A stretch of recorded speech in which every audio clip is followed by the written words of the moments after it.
Hey everyone, Quality Shot Tennis coming at you live from Wimbledon, day one, first day of the main draw here at Wimbledon. And, we've had a great time so far. Before we get into anything, this podcast is sponsored by Nick Rivet Sport. Please check out their website in the description for online racket demos and all things tennis equipment.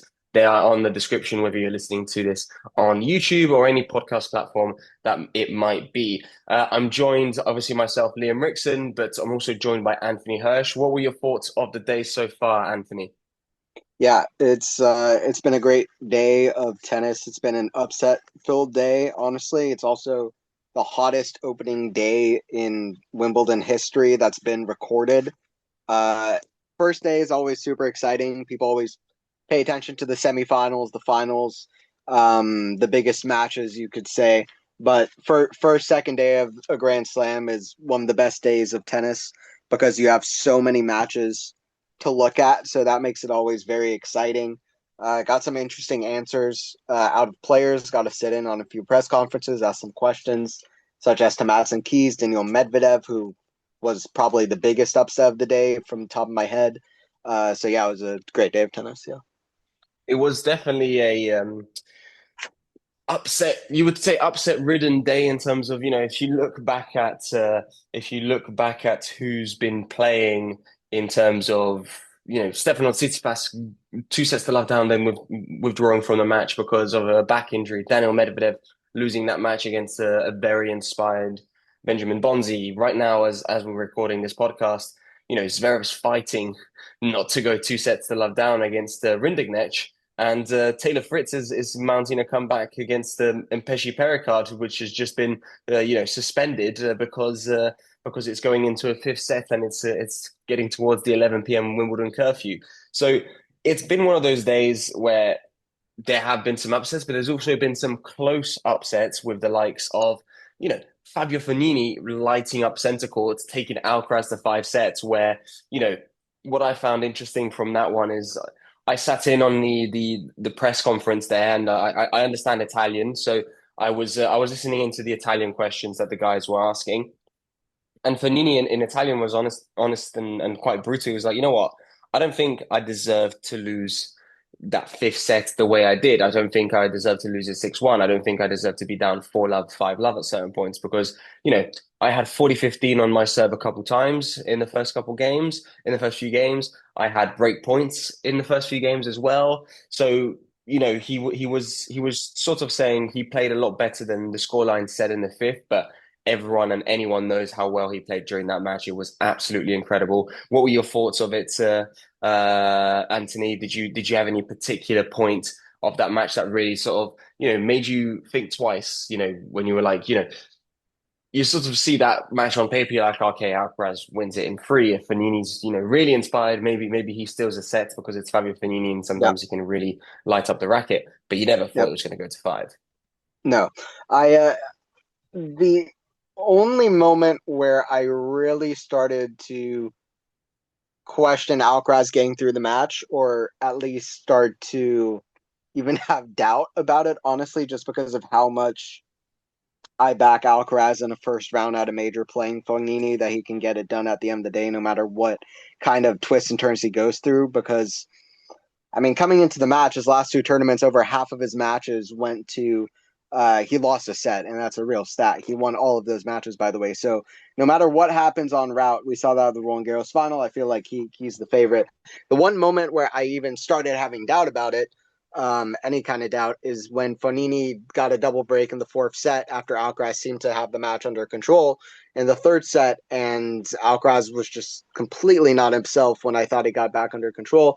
And Fonini obviously playing incredible tennis, like the great talent he is, but at 38 to do it is, as Alcaraz has said as well, just incredible. So it was fun to see Fonini with perhaps a twilight performance. I'm glad he got the spotlight again. I agree actually with Fabio that the fifth set was closer than the scoreline says, but Alcaraz knows how to pick it up and peak when it matters, when it matters the most. What was your favorite match the day, Liam? Was it that one, or was there another one that stood out to you in particular? I mean, I started the day watching the Holger Rune Nicholas Jarry match, And to be quite honest, I thought I was like, oh, Rune's playing extremely well here.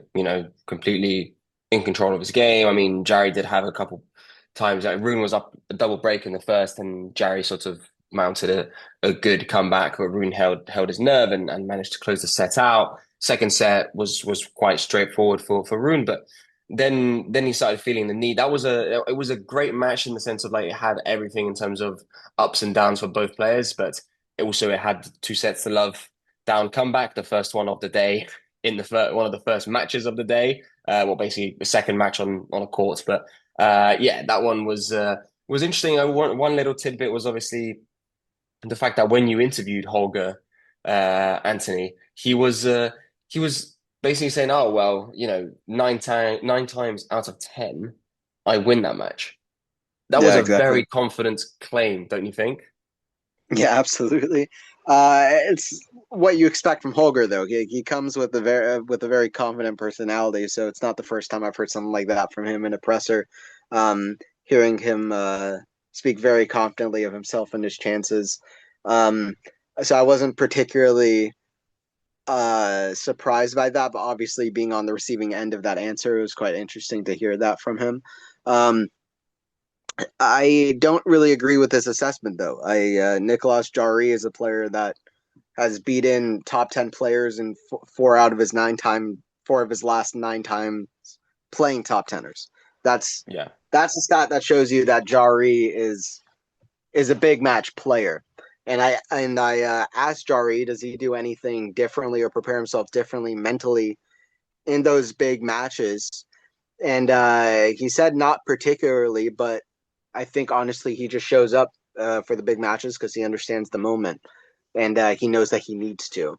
So that was interesting. Another interesting interview response that I got today too is from Rybakina, and it's probably one that if you listen to the interview, would just like kind of slip by you. And but to me, I kind of thought about it later. It's like I asked her, does she how much tape does she watch back for matches? And she says, Yeah. or I asked her like, do you watch tape back of your matches? And she said, yeah, of course I do. I watch it all the time. And I was like, okay. And then I moved on to the next thing. But the reason I found that interesting is that I've asked that question probably 3 or 4 times over the last week. Also, a couple times at the Little Rock Open, where I also got a chance to interview some pro players. I almost got the answer that players barely watch tape of themselves back and don't Yeah. watch that much match tape in general. That's a general answer that I've been getting. Probably, I would say 8 times out of 10.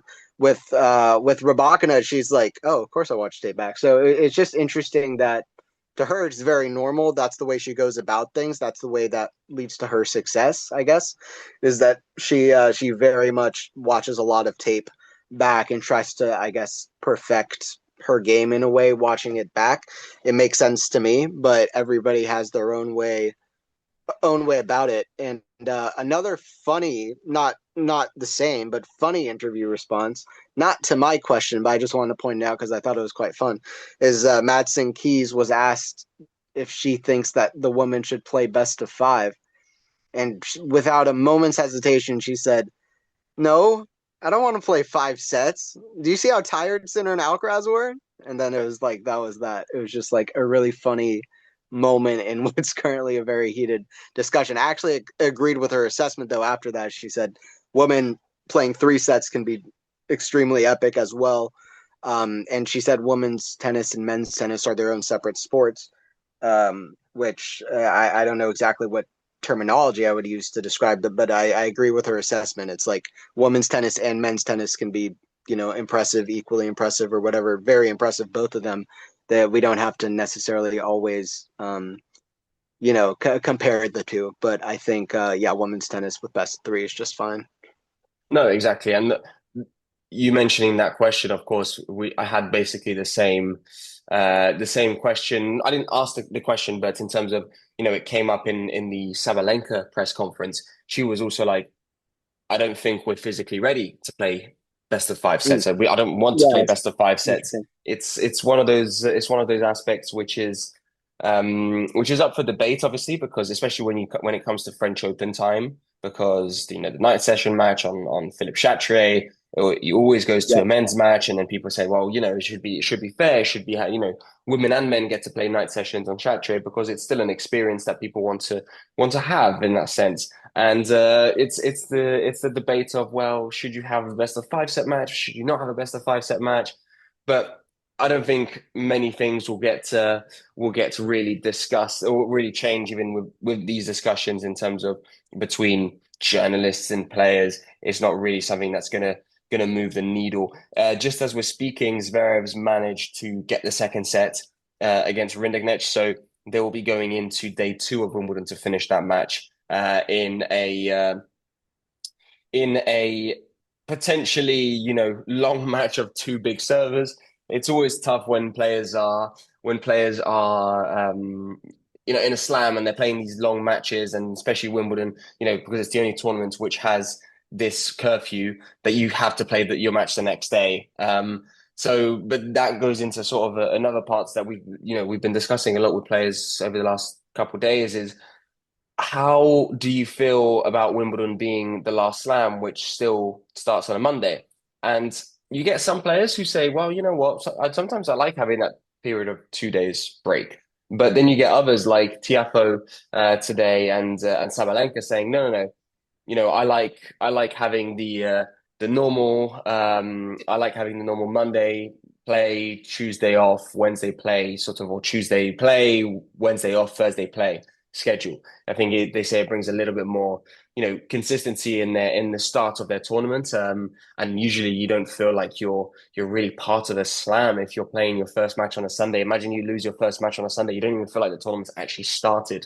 You feel like you're still in qualifying week, which you basically are. What are your thoughts on that, Anthony?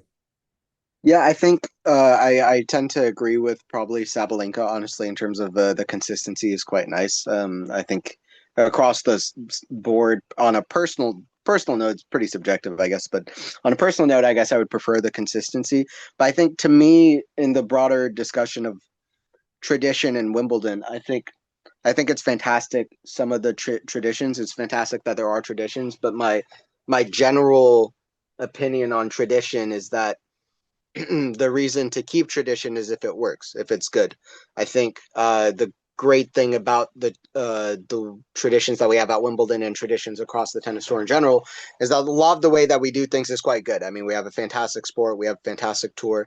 I think the reason to keep a lot of the things that we've had going on for many years is the fact that it's working. I think if anything's not working, then change it. I'm not one of these people who tends to think that if it's not the best way, but it's been around a long time, then it has more reason to stay. I don't see any reason why that should be the case. I think obviously it's neat, respect the history, obviously, but history keeps going. We make our own history as well. I just think things continue to move, and that's fine. But I think you just have to respect the history. So if something's been working, let it work. If something's not working, change it. I think in my personal opinion, the start on starting the tournament a bit earlier, like the usual schedule, would kind of be better just for consistency's sake. But I don't have a huge argument, or I don't have a huge let's say a passionate opinion about it. I guess the players would be more passionate about that specifically more than me as I guess a fan or a pundit I guess of the game. Yeah. Would you touched upon the tradition aspect there. Would you say, because we've had obviously the line judges not being here for the first time at Wimbledon. Some players have said, they believe more in the technology. Some players say they still prefer to have the umpires there because it's tradition and, adds a little bit more interest potentially for the fans when, you've got the challenge and you've got the sort of drama of is it in, is it out? Now there's that sort of taken away from the game. Mm. But you can also debate that there was a time where you didn't have the technology and you only had the Exactly. umpires. Exactly. So there was that shift to the technology with the umpires, and now there's that shift just to the technology. Do you think what's your opinion on that aspect? Yeah, you just touched upon it. I was about to say exactly what you said. To me, most of tennis history happened without that drama of Hawkeye, and to me, I think. that the automated Hawkeye does one fantastic thing for tennis, and that's very specifically and very unequivocally the fact that it gives a very specific sense of consistency to a sport that is lacking consistency in so many areas, let it be judgment calls or let it be so many other areas of the game, and including what you just said actually about the Wimbledon scheduling. It's like, or when we play tiebreakers, is it a 10 pointer or 7 pointer? Like it's mind-boggling how many areas of tennis right now there's no consistency. But to have automated Hawkeye, it's the same for everybody all the time across the board. Hawkeye isn't biased for one player or another. It might be wrong by zero point 0.4 millimeters, but the human eye, believe me, is way worse than that. The human eye has made some absolutely horrific line calls because it's just people like you and me commentating, and our eyesight can suck, just like our memory can suck, just like so many other parts of human nature can absolutely be horrific. And we shouldn't just assume that the way that we are as people is some great, perfect thing, because believe me, it's not, no matter how much you want to live in that fantasy. I think I don't necessarily want a world that's completely ruled by technology, but this is a no brainer to me. I think Hawkeye is absolutely automated. Hawkeye is a no brainer to me, and I don't really see much argument against it, to be honest, from my side. But what do you think? No, I listen, I like the mix. Uh what I don't like is what I don't like is the limited amount of challenges that you can get. I think, sometimes that can be, when you only have three in a set, sometimes that can be a little bit limiting, especially when you might think that someone is having a bad day in terms of either the umpire or one of the line judges. So in any case, I'm happy with just the technology being there, just because I think it just sets a unanimous standard of this is what it is. There are no ifs or buts. It is what it is. So you're gonna have to deal with it. Moving on, tomorrow, obviously, we've Yeah, got a couple matches that need to close from today, tomorrow, with the Zverev, Rinderknech, and the Pecci Pericard and Fritz match. But we've got some interesting matches. We've got Yannick Sinner on court one against his fellow Italian Luca Nardi. We've got Jack Draper against Sebastian Baez. But really, really, what you want to be looking at are some of the matches on some of the outside courts. We've got Grigor Dimitrov playing against Yoshihito Nishioka, and that's an underrated matchup, I think. Gael Monfils against Hugo Humbert.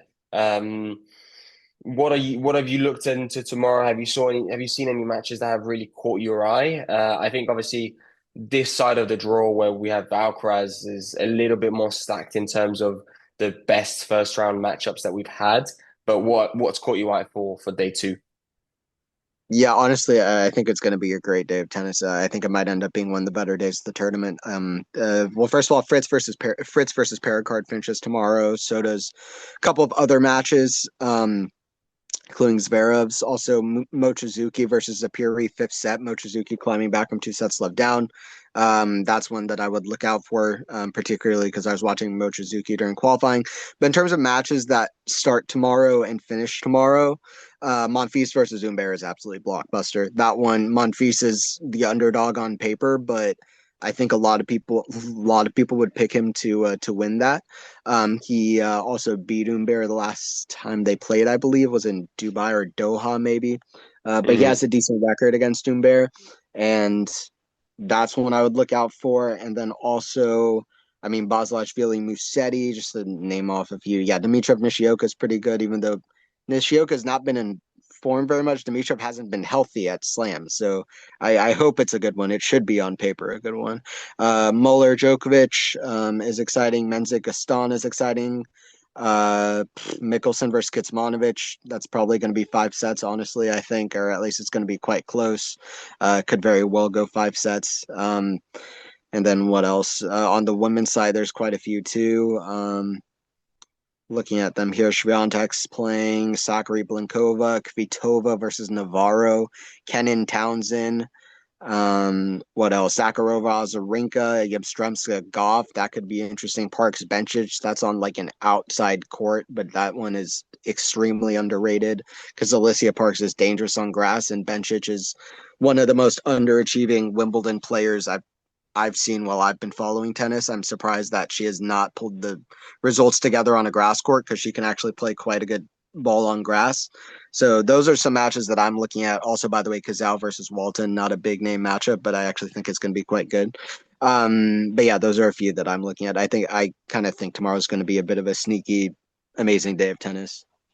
Yeah, tomorrow would definitely be. I think it's that Kenin Townsend match. It Yeah, might be interesting because I I was watching Kenin practice the other day, and she wasn't the most positive person about her game on court at Orangi. So I want to see how she's feeling. And Townsend can be a tricky player when she plays really well, when she's on it, when it's her day. I mean, not many can stop her. It's just the inconsistency and some of the injuries she's had. She's been very good, obviously, in doubles and mixed doubles, but in terms of the singles, she hasn't been managed to convert that as much. Um, Guys, listen, we've had a great first day here at Wimbledon, and there's so much more content to come. Please check out the channel, the Instagram, the TikTok, all the links in the description because we're posting all of our interviews. I think today we've managed around at least 14, 15 interviews, and we've had some good ones. We've had some one-on-ones basically, with the likes of Andrei Rublev or even Matteo Berrettini. So it's been great. Please check that out. Any closing comments, Anthony, before we wrap up and head to bed before we come back right back tomorrow for another day of a lot of tennis? yeah. It's just we're at the the most important tennis event in the world. Along with the R3 majors as well, and also one of the biggest sporting events in the world. So it's a great fun, and please share around also all the content that we'll be doing in the channel Quality Shot Tennis. You guys are a big help in general, and thank you guys for watching. We have like an international community of fans that I quite enjoy, and thank you guys for checking it out. And definitely don't forget to check out more to come. Yeah, thanks, guys. Thank you, guys.